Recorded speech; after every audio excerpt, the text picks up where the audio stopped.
Bem, vamos à entrevista de hoje. Vamos falar sobre gripe. Pois é, síndrome respiratória aguda grave.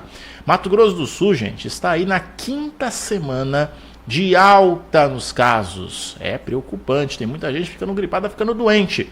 E para falar conosco no nosso programa de hoje, nós recebemos aí ao vivo, diretamente da capital de Mato Grosso do Sul, de Campo Grande, a gerente técnica de influenza e doenças respiratórias da Secretaria de Estado de Saúde de Mato Grosso do Sul, a Lívia Mello. E depois quem vai entrar conosco é o Frederico Moraes, que é o gerente de imunização da Secretaria de Saúde também do Estado de Mato Grosso do Sul. Mas primeiro vamos com a Lívia.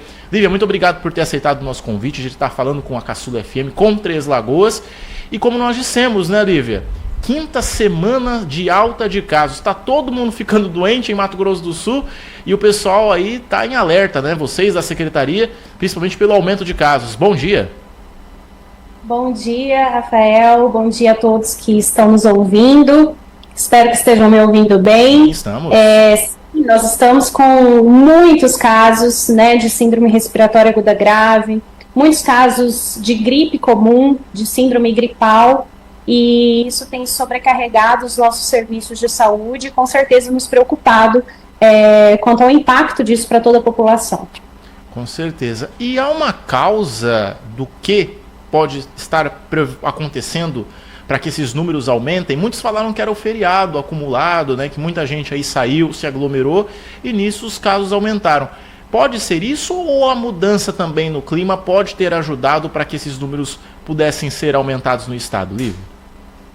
Nesse período do ano já é esperado um aumento da circulação de vírus respiratórios. Eles circulam sazonalmente, que a gente fala, nesses períodos mais frios do ano. Então a queda de temperatura, tudo isso favorece a circulação intensificada dos vírus respiratórios. Isso a gente já estava observando, já havia circulação de outros vírus, né? Não só a influenza, covid, rinovírus, sincicial respiratório já estavam em circulação. O que acontece é que nesse período do ano há uma intensidade da circulação e também a própria população acaba adotando medidas de ficar mais juntos, aglomerados, os locais mais fechados. Tá chovendo, tá mais frio, vou deixar a janela fechada. Então isso acaba favorecendo a proliferação aí do vírus entre as pessoas.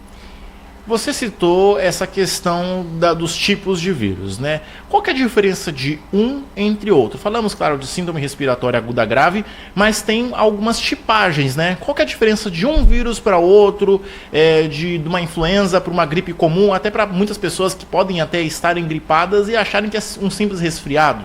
Qual que é a diferença de um para outro, Lívia?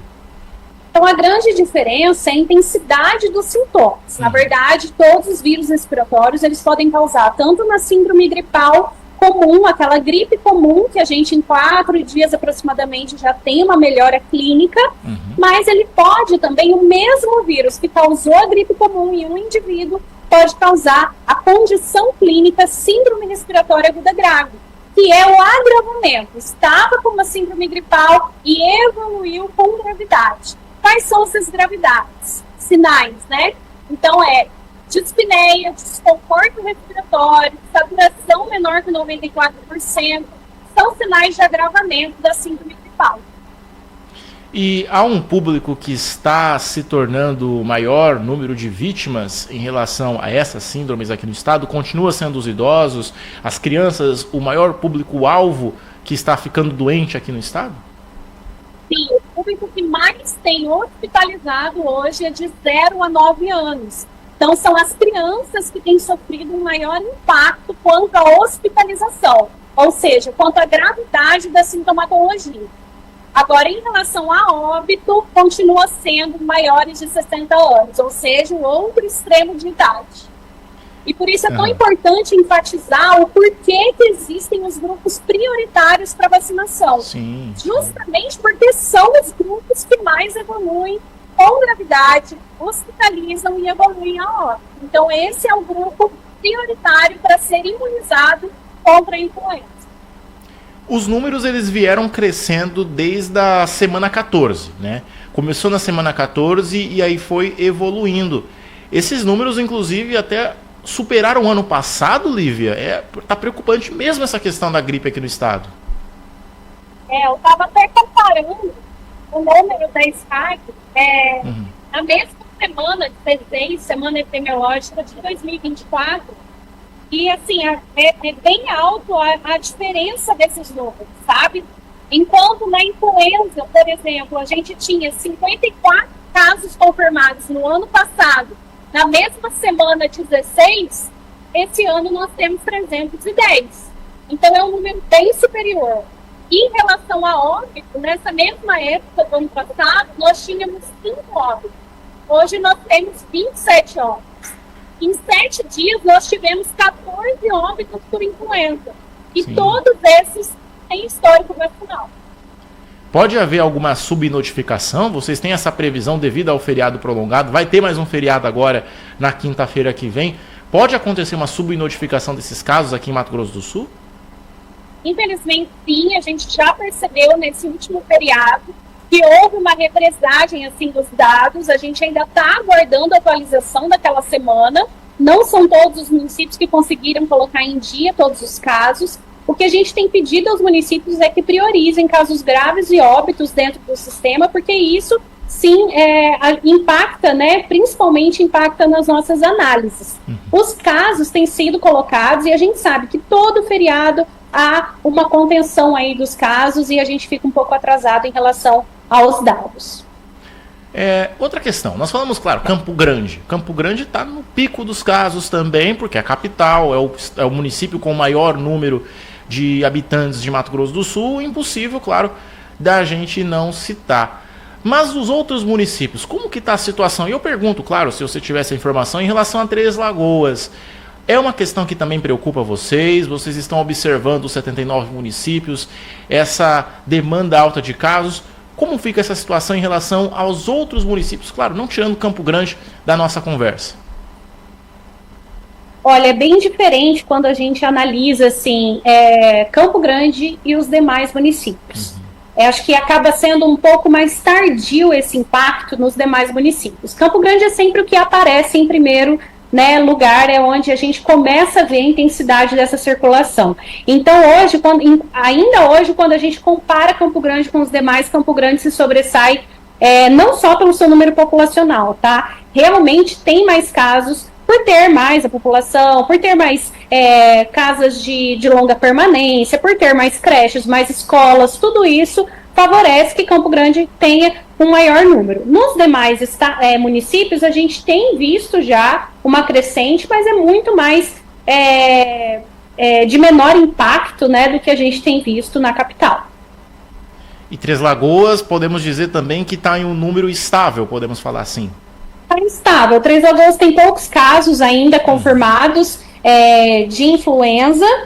E de SRAG a gente tem visto assim, uma sobrecarga, principalmente na internação de crianças também, e isso já tem 65 casos, 65 pessoas que foram hospitalizadas em Três Lagoas esse ano, por SRAG.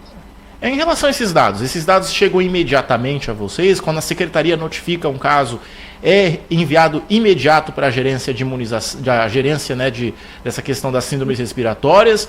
Como que é feita essa contabilidade de casos? Os casos de SRAG, pela gravidade, eles são de notificação imediata. Então, não quer dizer que eles vão ser lançados no sistema, né? Porque isso depende de vários fatores, Sim. mas eles nos reportam através do nosso plantão 24 horas. Então, a gente sabe dos casos hospitalizados por SRAG de forma imediata. Em até 24 horas da internação, o município tem que reportar à nossa gerência ou ao plantão 24 horas da SES. Os casos de óbitos também são de notificação imediata. O que não é de notificação imediata são os casos de síndrome gripal, que aí é inviável, né, que todo caso seja reportado a nós de forma imediata. Que a síndrome gripal, podemos falar, é uma doença, como podemos dizer, comum, né? Porque todo mundo fica resfriado, fica gripado e tudo mais. Mas a questão da síndrome respiratória já é uma outra situação, né? Já é um caso um pouco mais preocupante que tem que ser notificado a vocês. Sim, por ter essa gravidade, né, por necessidade de leito de internação, por ser um paciente que pode evoluir de forma desfavorável, ser um potencial óbito, nossa atenção é redobrada, né? Então, por isso ele é de notificação imediata, através até de uma portaria do Ministério da Saúde. Isso não é uma decisão do Estado. O Ministério impõe que todos os estados, as unidades federadas, notifiquem a síndrome respiratória aguda grave de forma imediata. Lívia, uma outra questão também importante da gente falar são desafios, porque nós sabemos que a população é instável, né? O povo sul-mato-grossense de Três Lagoas, a gente pode falar por experiência, muitos acabam não se cuidando, muitos acabam não tomando as devidas precauções. Qual que é o principal desafio que a sua gerência enfrenta, principalmente em informar ao público sul-mato-grossense sobre o quão preocupante é esses casos e as devidas precauções para que os números não voltem a aumentar, como nós já estamos vendo aí pela 5ª semana seguida?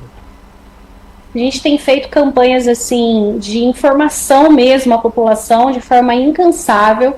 Aliás, desde a Covid, né, a gente tem falado sobre a precaução, as prevenções para vírus respiratórios. Não é algo que acabou com a Covid, não é algo que começou com a Covid. A gente já tinha circulação de vírus respiratório e isso não vai acabar aqui. Todos os anos a gente tem o período mais frio, tem o período sazonal, tem a circulação maior de vírus respiratórios. Então os cuidados são os mesmos. A gente precisa lavar mais as mãos, usar álcool gel. Se você está com sintoma respiratório, mas é leve, coloque máscara, evite contato com pessoas de extremo de idade, não visite bebês, não entre em contato com idosos, com pessoas que têm outras doenças. Tudo isso faz com que o risco aumente para todos. Então é preciso ter essa consciência, essa etiqueta respiratória. Se eu estou sintomático, eu vou usar máscara. Eu não uso máscara só quando eu preciso, vou entrar em contato com várias pessoas, eu quero me prevenir. Não, você também evita de transmitir aquilo que você está. Então é isso que a gente tem falado, tem feito campanhas com os alunos nas escolas, tem feito artes pelo governo, né, mídia, temos falado em todas as entrevistas. E a gente depende da conscientização da população. Não é algo que a SES pode fazer, o município possa fazer de forma isolada. A gente depende das boas maneiras, né, da conscientização da população. Estou com meu filho doente, eu não vou mandar ele para a creche, para a escola. Sim. Vai transmitir a outras crianças. Uma criança, o meu filho, pode estar com uma síndrome gripal e a outra criança, nunca se sabe qual vai evoluir de forma desfavorável. Assim como os idosos, enfim, nós precisamos ter essa conscientização, principalmente nessa época do ano. Com certeza, e todo cuidado é válido, né? Lívia, queria agradecer você por ter falado com a gente, são orientações necessárias e esperamos, né, que na próxima semana e nas outras assim subsequentes não tenhamos aí essa continuação das altas de casos e que podemos ter aí uma estabilidade aqui nos casos de síndrome respiratória em Mato Grosso do Sul. Muito obrigado por ter falado com a gente. Obrigada. Como você viu aí, até um abraço aqui rapidinho aí de Milson, Ana Lelis também, obrigado pelo carinho. Nós falamos agora aí com a questão da gripe, né? Falamos com a Lívia a respeito do assunto, a Lívia Mello, e nós continuamos a falar de gripe, falar de síndrome respiratória, só que no alvo agora da vacinação. E mais uma vez recebemos aqui para falar com a gente o Frederico Moraes, que é gerente de imunização da Secretaria de Saúde de Mato Grosso do Sul, ele que vai nos atender aí agora para falar sobre vacina. Porque é importante, né, Frederico? Com essa alta de casos, temos que falar do reforço que é a imunização. Se as pessoas não se vacinarem, os casos vão continuar aumentando e aí a preocupação também cresce, né? Muito bom dia, obrigado por ter aceitado falar com a gente. Muito bom dia, a gente que agradece o convite, né, de estar aqui mais uma vez na Rádio Caçula, podendo conversar um pouquinho mais com vocês sobre vacinação, né? A Lívia já trouxe aí pra gente a questão do cenário epidemiológico. Sim. É importante que a gente vivencia e a principal ferramenta, estratégia de saúde pública que nós temos à disposição, com certeza é a vacina, né? A gente precisa avançar com essa vacinação, nós temos aí um informe técnico do Ministério da Saúde que define, né, quem são as pessoas que deverão receber a vacina nesse primeiro momento, e nós seguimos aí com as estratégias. Nós falamos agora com a Lívia sobre a questão do público que é os idosos e as crianças, né? Como que tem sido para vocês da Secretaria a vacinação para esse público? Tem sido deficitária? Aqui em Três Lagoas nós estamos tendo uma campanha, né, que é o aluno imunizado. Tem sido deficitária a vacinação no estado especificadamente para esse grupo das pessoas que são vulneráveis à gripe? E como tem sido para vocês trabalhar com esse número?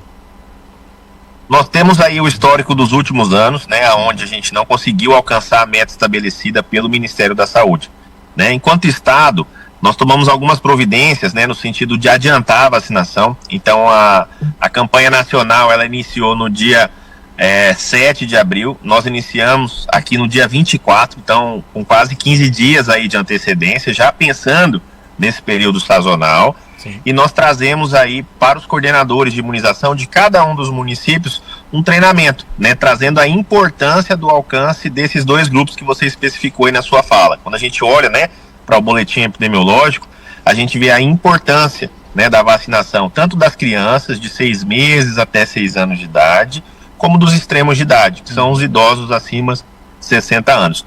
Então nós temos aí um trabalho robusto com os municípios para que a gente alcance esse grupo, para que a gente intervenha nessa situação, e já disponibilizamos doses para todos eles, né? Então a gente está ainda numa fase inicial de distribuição e aplicação dessas vacinas. Nós não temos ainda um painel do Ministério da Saúde que aponte para nós a questão das doses aplicadas, né? Então nós já temos a distribuição. Nós já distribuímos, né, hoje está finalizando essa última remessa, mais de 700 mil doses para os municípios, né? E nós temos notado aí a importância, né, desse alinhamento junto aos municípios e da celeridade na entrega dessas vacinas para que a gente tenha aí a vacinação quanto antes. Você fez algo bem importante, né, Frederico? Porque nós estamos numa campanha nacional de imunização e chega essa notícia: os casos aumentam em Mato Grosso do Sul, principalmente no público prioritário que devia se vacinar e não está se vacinando. Realmente o alerta está aceso e só não está se vacinando quem não quer, para falar o português correto, né, Frederico? Exatamente, né? Nós temos aí as 79 unidades aqui municipais com vacinas disponíveis, né? Todas as unidades orientadas para que a gente faça uma priorização ali dentro desses grupos, né? Concentrando aí nos idosos e nas crianças, mas também tem outros grupos previstos ali no informe, que é o trabalhador de saúde, os professores, as pessoas que têm alguma comorbidade, né, dentro dessa perspectiva, pessoas imunocomprometidas, pessoas com algum grau de deficiência. São vários os grupos previstos ali no informe. Esse ano a gente teve a novidade dos trabalhadores dos Correios que entraram para vacinação nesse ano. Então, assim, nós temos esse alinhamento junto aos municípios e a necessidade da ampliação dessa vacinação. Tá? Então a gente tem um trabalho articulado aí junto com a Lívia, que é da área técnica. Nós estamos observando o cenário epidemiológico e agora nós entramos também num plano emergencial de vacinação, onde todos os municípios, né, estarão concentrando os próximos dias, até o dia D, que é no dia 10 de maio, que é um sábado, né, concentrando as atividades para a vacinação de idosos. Nós faremos a visita em todas as ILPs, que são as instituições de longa permanência para idosos. Faremos visita em acamados, né, pessoas que têm algum grau de dificuldade de chegar até a unidade de saúde, e visitaremos as creches, né? Nós temos aí uma lei federal de junho de 2024 que estabelece o Programa Nacional de Vacinação nas escolas públicas, né? Então, se é uma escola que recebe recurso, né, do governo federal, ela tem que abrir as portas ali para vacinação, né? Então, os municípios estão orientados a fazer esse trabalho articulado, claro, sempre respeitando, né, a autonomia da escola, sempre respeitando o calendário escolar, mas para que a gente possa avançar com essa vacinação nesse público que é quem mais está precisando nesse momento. Frederico, se os números continuarem da vacinação, claro, nesse estado preocupante, a secretaria, claro, através de você, mas também do trabalho do Dr. Maurício Simões, podem tomar algumas medidas mais enérgicas para que esse número de casos através da vacinação possa ser contido aqui em Mato Grosso do Sul, caso a população não corresponda ao chamado de vocês? O que nós temos feito é esse trabalho ostensivo junto aos municípios, né? Nós lançamos agora um plano emergencial de vacinação junto com eles, que vai até o dia 10, que é esse que eu citei para você. O foco dele é essa mobilização das unidades, né? Nós temos outras campanhas em andamento, que é o aluno imunizado, que é o resgate do HPV, mas nesse momento a gente está priorizando a vacinação para influenza nesse público aí, que é os idosos e as crianças. Então ele é um trabalho articulado, né? O município é o executor, ele vai até as instituições, ajusta ali um cronograma, só que é uma medida voltada para a ampliação das coberturas vacinais, né? Então nós temos aí, nesse momento, né, essa articulação, e na capital aqui o estado já fez um drive de vacinação. No começo da semana nós iniciaremos também com algumas equipes volantes, né, que vêm do interior do estado para auxiliar nessa imunização, que é mais uma medida aqui do governo do estado, para auxiliar a capital. A capital tem o maior público vacinável, né, então tem um trabalho grande a ser realizado aqui também, e nós temos aí a previsão de concluir todas as ILPs, né, ILPIs, né, que são as instituições de longa permanência, e faremos também o adentramento aí dentro das creches, né? Então esse é o nosso alvo, e a gente acredita que colheremos bons resultados dessa vacinação. É o que todos nós esperamos, né? A população atenda o pedido de vocês, e que, claro, aí a vacina no braço vai ser o essencial para proteger todos os sul-mato-grossenses. Frederico, te agradecer mais uma vez, trazendo informações importantes, necessárias ao público de Três Lagoas e de Mato Grosso do Sul também, e esperamos que o povo do sul-mato-grossense atenda o seu chamado e vá se vacinar, e enfim acabamos aí com esses números altos aqui em nosso estado. Muito obrigado por ter falado com a Caçula FM com a Hora da Notícia. Obrigado, a gente que agradece. Fique com Deus.